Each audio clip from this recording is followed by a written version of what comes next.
Okay. So our group's theme is that people show a tendency towards violence when afraid or if they don't get their way when they believe they are right. In my opinion, some of the most infamous individuals have shown a tendency towards violence when they haven't gotten their way. However, only those in a position of leadership have acted this aggressively.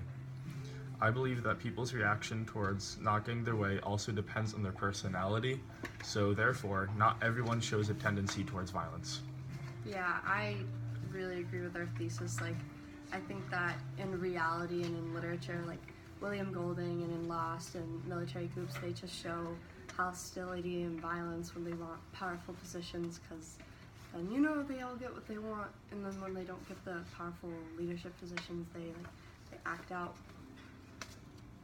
I also believe that people show a tendency towards violence when they're threatened, either physically or their opinions are threatened.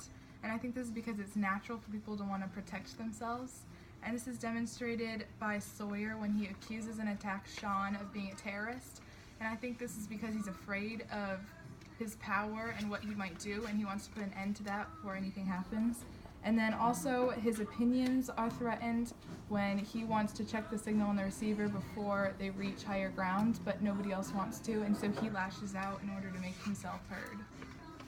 Alright, so I also agree with their thesis, and I feel like people will show a tendency to violence if they're in a fearful situation or they don't get their way. And what's happening in the Middle East is that the military coups are attacking innocent people just to try and get their point across how they don't agree with everything.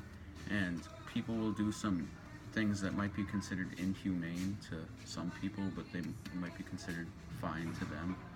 And this just shows that people will resort to violence if they're threatened or they need to protect themselves.